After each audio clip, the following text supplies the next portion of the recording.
Hi hello നമസ്കാരം. എടാ പട്ടി നായിൻ്റെ മോനെ. ഹലോ ലാതി, നിങ്ങൾ വിചാരിക്കും ഇത് ഇങ്ങനെയൊക്കെ വന്നിട്ട് ആദ്യമേ തന്നെ പറയുന്നത് എന്തിനു വേണ്ടിയാണെന്ന്. പിന്നെ ഒരു കോട്ടും ഓഞ്ഞ കണ്ണടയും ഷർട്ടിൻ്റെ മണ്ടേ കൂടെ കോട്ടൊക്കെ ഇട്ടേക്കുന്നത്. കോട്ടൊന്നും കിട്ടിയില്ല കേട്ടോ. എനിക്ക് പാലാക്കാരൻ്റെ അത്രയും പണമില്ല. പരനാറി പാലാക്കാരൻ്റെ അത്രയും പണമില്ല. അപ്പം ഇവൻ്റെ ഭാഷയിൽ തന്നെ പറയണോ? എടാ പാലാക്കാര, നീ കഴിഞ്ഞ ദിവസം ഒരു വോയിസ് വെളിവിട്ടിരുന്നു. കഴിവട്ട മോനെ എന്നൊക്കെ വിളിക്കാൻ മോശമാണ്, അതുകൊണ്ട് വിളിക്കുന്നില്ല. ആക്ച്വലി നിനക്ക് അതാണ് ചേരുന്നത്, പക്ഷേ വിളിക്കുന്നില്ല. ഇതിനകത്ത് കഴിഞ്ഞ ദിവസം ഈ ഒലിവിയുമായിട്ട് ബന്ധപ്പെട്ട് ഈ പാലാക്കാരൻ്റെ ഒരു വോയിസ് വെളിയിൽ വിട്ടിട്ട് അവിടുത്തെ കുട്ടികൾക്ക് വേണ്ടി ഘോരോ ഒക്കെ സംസാരിക്കുന്ന പാലാക്കാര, നീ നല്ല തന്തയ്ക്ക് പറഞ്ഞവനാണെങ്കിൽ നീ നിൻ്റെ സ്ഥാപനത്തിൽ ജോലി ചെയ്ത 50 കുട്ടികൾക്ക്, 50ഓ അതിലേറെ നമുക്കറിയാവുന്ന 50 കുട്ടികൾക്ക് നീ ശമ്പളം കൊടുത്തിട്ടുണ്ടോ?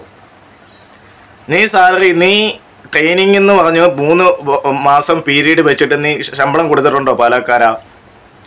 നാറി, എടാ പരനാറി, നീ കൊടുത്തിട്ടുണ്ടോ? എടാ ലോകത്ത് മൊത്തമുള്ള മുതലാളിമാരുടെ കുണ്ടി നക്കാൻ പോവും. ഇനി കഴിഞ്ഞ ദിവസം വന്ന ഒരു വോയിസുമായിട്ട് ബന്ധപ്പെട്ട ഒരു കാര്യം ആദ്യം തന്നെ പറയാം. ഈ പാലാക്കാരൻ എന്ന് പറയുന്ന കഴിവോട്ട മോൻ അങ്ങനെ തന്നെ വിളിക്കണം. ഇവൻ്റെ സ്വഭാവത്തിന് അങ്ങനെ തന്നെ വിളിക്കണം. ഇവൻ ഈ സൂരജ് പാലാക്കാരൻ എന്ന് പറയുന്നവൻ ഇവൻ്റെ ഒരു സ്റ്റാഫിനെ വെച്ച് ഈ പറയുമാതിരി ഈ സിബിയുമായിട്ട് സംസാരിക്കുകയുണ്ടായി. അതിനകത്ത് സിബിയുമായിട്ട് ഇവർ സംസാരിച്ചത് ഈ പറയുമാതിരി ഡീല് തന്നെയാണ്. അതായത് പൈസ കിട്ടുന്ന പരിപാടി. പണ്ട് ഈ പറയുമാതിരി 2020 സാബു ചേട്ടൻ്റെ കുണ്ടി നക്കിയ കണക്ക് കുണ്ടി നക്കാൻ കിട്ടുമെന്ന് പറഞ്ഞുകൊണ്ട് സിബിയുടെ അടുത്ത് പോയിരുന്നു. അപ്പോൾ അങ്ങനെ പോയപ്പോൾ സിബി അതിന് കൊടുത്ത മറുപടിയാണ്. അയാൾ അവനെ അല്ലാതെ എന്താണ് കൊടുക്കേണ്ടത്? നീ ഇവിടെ ലീഗൽ വശം എന്നൊക്കെ പറയുന്നത്, നീ ലീഗൽ എന്ത് നടപടി എടുത്തിട്ടാണ്? അപ്പോൾ ഇവൻ്റെ സ്ഥാപനത്തിൽ ഇവൻ ഒരുപാട് കുട്ടികൾക്ക് ഈ പറയുമാതിരി പൈസയും കാര്യങ്ങളും ഒക്കെ കൊടുക്കാറുണ്ട്. ട്രെയിനിങ് എന്ന് പറഞ്ഞ് വിളിച്ചു വരുത്തിയിട്ട് 1 മാസമൊക്കെ കഴിയുന്നിടത്ത് പറഞ്ഞു വിടുക, അല്ലെങ്കിൽ അവരെന്തെങ്കിലും കാരണം കൊണ്ട് പോവുകയാണെങ്കിൽ ഇവൻ പൈസ നിഷേധിക്കുക. അതെന്താണ്? നിൻ്റെ തന്തയുടെ വീട്ടിൽ നിന്നാണോ അവർ കഷ്ടപ്പെട്ടിട്ടല്ലേ പൈസ വയ്ക്കുന്നത്? നിൻ്റെ തന്തയുടെ വീട്ടിൽ നിന്ന് എടുത്താണോ?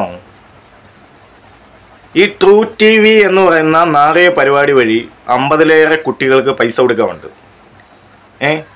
ഇതിപ്പോൾ 1 വർഷം മുമ്പേ വന്ന് കുറച്ച് ഒരു വോയിസും ബാക്കി കാര്യങ്ങളൊക്കെ വെക്കുക. ഈ തന്തയില്ലാത്തവൻ ആദ്യം ആ കുട്ടികളുടെ വിഷയം തീർത്തിട്ട് വേണ്ടേ സമൂഹത്തിലേക്ക് ഇറങ്ങാൻ? എൻ്റെ ന്യായമായ ചോദ്യം. ആദ്യം നമുക്ക് ഈ വോയിസ് ഒന്ന് കേൾക്കാം. സാർ, ഞാൻ 1 മന്ത് വർക്ക് ചെയ്തായിരുന്നു. അപ്പൊ എനിക്ക് അതിന്റെ സാലറിയുടെ കാര്യം ഞാൻ ആശാ മാമിനെ വിളിച്ചപ്പോൾ ഞാൻ 1 മന്ത് വർക്ക് ചെയ്തില്ല സാർ. എന്റെ ഇത്രയും വീഡിയോസ് അങ്ങനെയല്ല. എന്നാലും ഞാൻ 1 മന്ത് വർക്ക് 1 മന്ത് വർക്ക് ചെയ്തതിന്റെ സാലറി തരേണ്ടതാണല്ലോ, നിങ്ങളുടെ മര്യാദയില്ലേ? ട്രെയിനി ആണെങ്കിലും സ്റ്റൈഫൻഡ് തരാമെന്ന് നിങ്ങൾ തന്നെയാണല്ലോ പറഞ്ഞത്. 3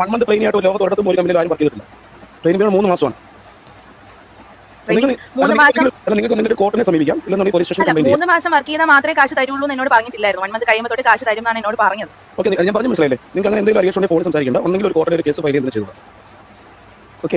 ശരി. ഹലോ സാർ, ഞാൻ യജ്ഞയാണേ. സാർ തിരക്കിലാണോ? സാർ സാലറിയുടെ സാർ പിന്നെ ഒന്നും പറഞ്ഞിട്ടുണ്ടായിരുന്നില്ല. അതെന്ത് പറ്റി സാർ? ഞാൻ എന്തോ അല്ല, അപ്പം എപ്പോൾ പറയും കാര്യം? എനിക്ക് ഞാൻ പറഞ്ഞിരുന്നല്ലോ, ഞാനിപ്പോൾ ജോലി ഇല്ലാതിരിക്കുകയാണ്. അപ്പം അവിടെ വർക്ക് ചെയ്തതിന് എനിക്ക് അതെ മീൻസ് സാർ ഞാൻ അല്ല, അതെന്താ സാർ റീസൺ എന്നാണ് എനിക്ക്. കാര്യം ഞാൻ ഇത്രയും നാൾ വർക്ക് ചെയ്തതിന് സാലറി എനിക്ക് വേണമല്ലോ സാർ. അല്ല, അതെപ്പോൾ പറയുന്നതാണ് കാര്യം. എനിക്ക് ഞാൻ പറഞ്ഞല്ലോ സാർ, 9, 10 തീയതിയാണ് എൻ്റെ സാലറി ഡേറ്റ് ആയിട്ട് മുന്നേ പറഞ്ഞിട്ടുണ്ടായിരുന്നത്. അപ്പം ഞാൻ റൂം റെന്റ് ഉൾപ്പെടെ ഞാൻ അങ്ങനെ പറഞ്ഞ് എക്സ്റ്റെൻഡ് ചെയ്തിട്ടാണ് സാർ. എനിക്ക് എന്തായാലും എനിക്ക് നാളെ മറ്റന്നാളായിട്ട് എനിക്ക് സാലറി വേണം സാർ. കാര്യം ഞാനിപ്പോൾ ജോലി ഇല്ലാതിരിക്കുകയാണ്, ഞാൻ വേറെ സെർച്ചിങ് ചെയ്യാണ്. അപ്പം എനിക്ക് എൻ്റെ കാര്യങ്ങൾ എനിക്ക് നടക്കണം. പറ്റുന്നതെന്ന് പറഞ്ഞാൽ സാർ പറഞ്ഞിട്ടാണ് ഞാൻ ഉള്ള ജോലി കളഞ്ഞിട്ട് വന്നത്. അപ്പം സാറിനത് അറിയാലോ. ഇല്ല, ഇത്രയും ദിവസമായിട്ട് സാറിൻ്റെ ഒരു റിപ്ലൈ പറഞ്ഞു. ഞാൻ ഇത്രയും ദിവസം സൈലന്റ് ആയിട്ട് ഇരുന്നില്ല. ഞാൻ വർക്ക് ചെയ്ത ആ ദിവസത്തെ സാലറികളെ ഞാൻ ചോദിക്കുന്നുള്ളൂ സാർ. അത് എപ്പോൾ പറയുന്നതാണ് ഞാൻ ചോദിച്ചത്. കാര്യം ഇത്രയും ദിവസം സൈലന്റ് ആയിട്ട് ഇരുന്നല്ലോ സാർ. ഇല്ല സാർ, ഒരു സാലറി തരാൻ വേണ്ടി എന്താണ് ഇത്രയും ഡിമാൻഡ് എന്നാണ് എനിക്ക് മനസ്സിലായത്. ആണല്ലോ, അത്രയും വർക്ക് ചെയ്ത ദിവസം 12 അല്ല, ഞാൻ 16 ദിവസം 20 ദിവസം ഞാൻ വർക്ക് ചെയ്തിട്ടുണ്ട്. 20 ദിവസം ഇല്ല 20 ദിവസം സാർ. എനിക്ക് 18,000 രൂപ സാലറി പറഞ്ഞാണ്. 20 ദിവസം വർക്ക് ചെയ്ത് കഴിയുമ്പോൾ 12,000 രൂപയാണ് എനിക്ക് തരേണ്ടത്. സാറിന്റെ അപ്പോയിന്റ്മെന്റ് ലെറ്റർ തരുമെന്ന് പറഞ്ഞ് നിങ്ങൾ തന്നിരുന്നില്ല. പക്ഷേ സാറിന്റെ വാക്ക് വിശ്വസിച്ചിട്ടാണല്ലോ സാർ ഞാൻ. അല്ല, എന്റെ അടുത്ത് മെഡിക്കൽ റിപ്പോർട്ട് ഉണ്ടല്ലോ സാർ. ഞാൻ ഹോസ്പിറ്റലിൽ പോയതിന്റെ ഫുൾ ഡീറ്റെയിൽസും എന്റെ കയ്യിലുണ്ട്. സാർ ആവശ്യപ്പെട്ട ഞാൻ തരാം. അല്ല സാറിന്റെ അടുത്ത് ഒരു മിനിറ്റ് സാർ. അല്ല സാർ ഇത്രയും പറയുമ്പോൾ എനിക്കും പറയണല്ലോ. അല്ല എനിക്ക് പറയേണ്ടതില്ല, ഞാൻ ഇപ്പോൾ പറയും സാർ. ഹലോ, അല്ല സാർ, ഒറ്റ സംശയം. സാർ വിളിച്ചിട്ട് സാറിന്റെ വാക്ക് വിശ്വസിച്ചിട്ടാണ് ഞാൻ എന്റെ ഉണ്ടായിരുന്ന ജോലി ഉപേക്ഷിച്ചിട്ട് സാറിന്റെ ഫേമിൽ വർക്ക് ചെയ്യാൻ വന്നതാണല്ലോ. എന്താണ് ഞാൻ പറഞ്ഞതുപോലെ അല്ല സാറിനെ ഞാൻ വർക്ക് ചെയ്തത്. ഹലോ, അതിലെ നിനക്ക് ആദ്യത്തെ മാസം ഞാൻ എത്ര രൂപ സാലറി തരാന്ന് പറഞ്ഞിരുന്നത്?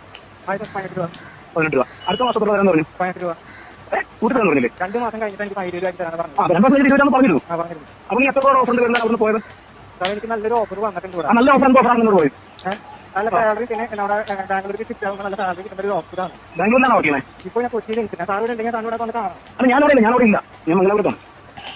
500 എനിക്ക് തന്നാൽ മതി. എനിക്ക് 500 ഞാൻ പൈസയ്ക്ക് വേണ്ടി അങ്ങനെ റിസ്ക് കാണിക്കുന്ന ഒരാളാണ്. ഇത്ര ഒരു മാസം വർക്ക് ചെയ്തെന്ന് തോന്നിയിട്ടുണ്ടോ? ഞാൻ ചോദിക്കുന്ന മറുപടി നിങ്ങൾ വെറുതെ എന്നെ വെറുതെ സംസാരിച്ചിട്ട് കാര്യം ചോദിക്കുന്ന മറുപടി എന്താണ്? എനിക്ക് ശമ്പളം കഴിഞ്ഞ മാസം 5 കിട്ടിയിട്ടില്ല. 6 കിട്ടിയത്. ഒരു ദിവസം താമസമല്ലോ. 7 എനിക്ക് സാലറി കിട്ടിയത്. നമ്മൾ 10 തീയതി നമ്മൾ സാലറി ഡേറ്റ് ഞാൻ കയറുമ്പോൾ ഞാൻ പറഞ്ഞിരുന്നു സാറിനോടും മാഡത്തിനോട് പറഞ്ഞിരുന്നു.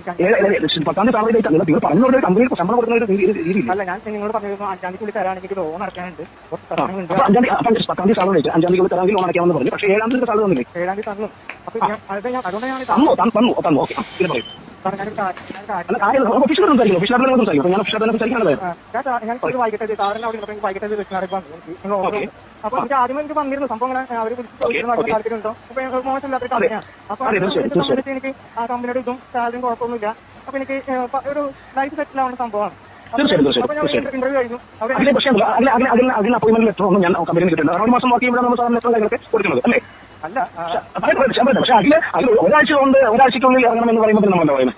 ഞാനൊരു കാര്യം പറയാം. ഓഫീസിൽ തന്നെ സംസാരിക്കും. ഒരു കമ്പനി ഒരാഴ്ച ഉണ്ടാകും എന്ന് പറയുമ്പോൾ ഞാൻ എന്താണ് പറയുന്നത്? അവിടെ വേറെ ആളില്ലാന്നുള്ള കാര്യം അഖിലറിയാം. ഞാനൊരു കാര്യം പറയട്ടെ. ഞാനെന്ന് പറയാം. അവരെന്നോട് പറഞ്ഞു അഖില നാളെ കാണും എന്നോട് പറഞ്ഞത്. അങ്ങനെ എവിടെ ഓഫർ വരും? എൻ്റെ മാനേജർ പറഞ്ഞു പറഞ്ഞാൽ ഞാനിപ്പോൾ സ്ഥലത്ത് ജോലി ചെയ്തു. എന്നോട് അഖിൽ സെന്റിമെന്റ്സ് സംസാരിക്കുന്നത് ടൈംസ് ഓഫ് ഇന്ത്യയിൽ പറയൂ ഇങ്ങനെയാണ് പ്രശ്നം. എനിക്ക് പൈസയ്ക്ക് ആവശ്യമാണ്, 500 ആവശ്യമുണ്ട്, 1000 ആവശ്യമുണ്ട്. ടൈംസ് ഓഫ് ഇന്ത്യ സംസാരിച്ച് ഞാൻ കിട്ടുമോ? എനിക്കിപ്പോൾ 500 തന്നു. അങ്ങനെ കിട്ടുമോ? യെസ് ഓർ നോ കിട്ടുമോ? ഞങ്ങളുടെ കമ്പനിയുടെ അക്കൗണ്ട് വഴിയാണ് ട്രാൻസ്ഫർ ചെയ്യുന്നത്. അപ്പൊ അതുകൊണ്ടാണ് നിങ്ങൾ പറയുന്നത് നമുക്ക് ഹരിയാന സംഭവം. ഹരിയാന നമ്മൾ ചെറിയ ഹരിയാനയൊക്കെയാണ്. ഹരിയാനയുടെ കാര്യം പറയാം. അതുകൊണ്ട് അതിൽ എന്നെ ഇപ്പോഴാണ് ആദ്യമായി ഫോൺ ചെയ്യുന്നത്. ഇത്രയും ദിവസമായിട്ട് പോയത് അതിനെ ഒഫീഷ്യലായിട്ടല്ല ഞാൻ അപ്പോയിന്റ് ചെയ്തു. പക്ഷേ അതിൽ എന്നെ ഇത് പറയുന്നത് കുറിച്ച് പറഞ്ഞിട്ടില്ല. ഇല്ല സാർ, ഞാൻ കാര്യം പറയട്ടെ. ഞാനിങ്ങനെ ഒരു കാര്യം പറയാം. ഞാൻ ഓൾറെഡി ഫോൺ കിട്ടുകയാണ്. എന്തെങ്കിലും ഞാൻ ഓഫീസിൽ നേരിടുന്നുണ്ടോ? ഒരു കാര്യം പറയട്ടെ. ഞാനിങ്ങനെ സംഭവം ഒരു സെനറ്റർ അയച്ചു കൊടുത്തു. സ്ഥലത്തെടുക്കുന്നു സാർ. ഓൾറെഡി ഞാനിപ്പോൾ ബാംഗ്ലൂരാണുള്ളത്. എന്താ ഞാൻ നാട്ടിൽ വരുമ്പോൾ എന്നെ വിളിച്ചാൽ നേരിട്ടുണ്ടോ? ഇല്ല, ഓഫീസിലൊന്നും ഫോണിൽ വിളിച്ചു പറയുമ്പോൾ പൈസ കൊടുക്കാൻ പറ്റില്ല. നിങ്ങൾ നമ്മൾ വന്നല്ല. എനിക്ക് 100 അത്ര മോശമായതുകൊണ്ട് 100 അഡ്വാൻസ് വന്നിട്ടുണ്ടല്ലോ. 100 അഡ്വാൻസ് വന്നിട്ടുണ്ടല്ലോ. എന്റെ 200 എനിക്ക് പറഞ്ഞത് അവന് ഞാൻ പോലും കൊടുത്തിട്ടില്ല. ഞാൻ ഇന്ന് തരാനൊക്കെ പറഞ്ഞു. അതല്ല, ഞാൻ കമ്പനിയിൽ നിന്ന് 100 വന്നിട്ടുണ്ടല്ലോ അഡ്വാൻസ്. 100 അഡ്വാൻസ് അഡ്വാൻസ് ഉണ്ട്. എന്തൊരു സാലറി തന്നെ എന്തോ പൈസ 100 രൂപ അഡ്വാൻസ് ചില വേണമെന്ന് പറഞ്ഞു.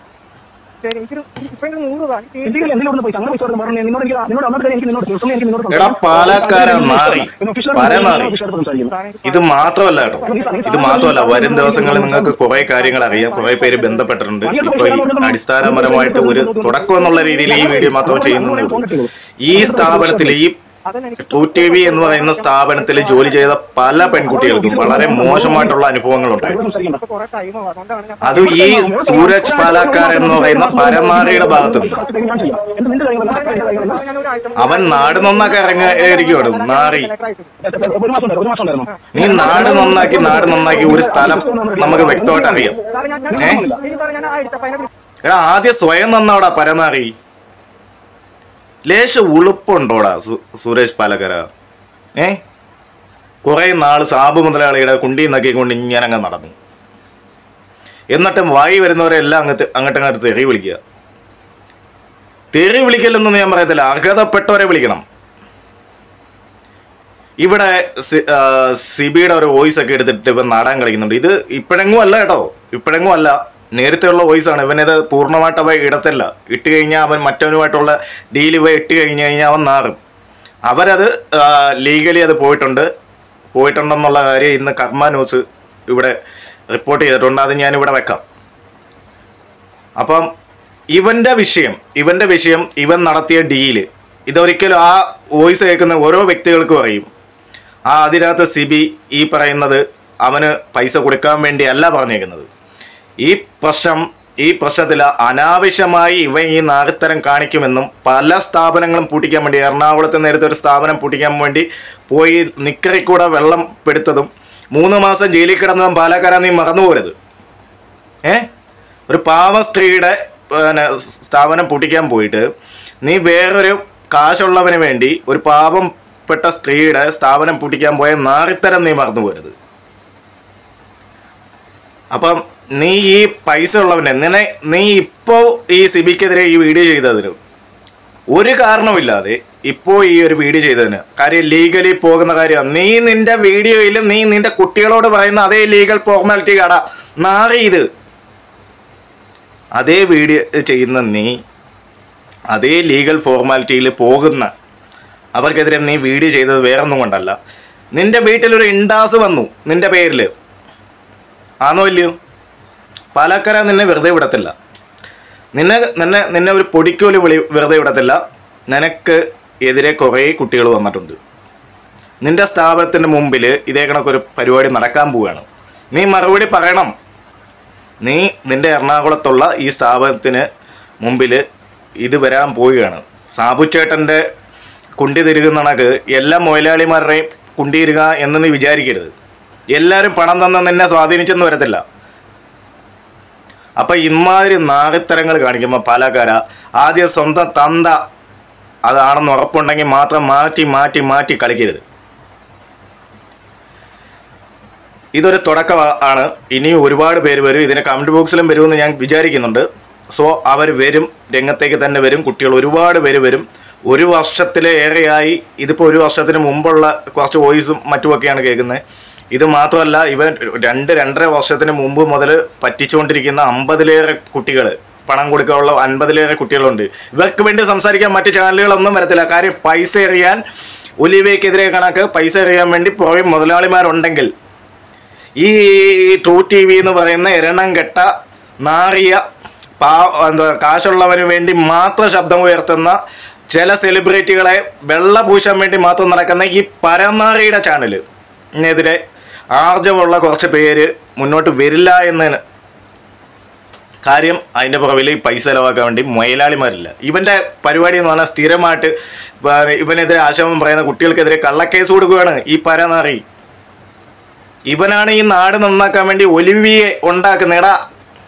സ്വന്തം ആ കുഞ്ഞുങ്ങൾക്ക് പണം കുറയാൻ നാറി. 1 വർഷത്തിലേറെ ആയില്ലേ നീ അവരെ പറ്റിക്കുന്നത്? എത്ര കുട്ടികൾ? 50-ലേറെ കുട്ടികൾ.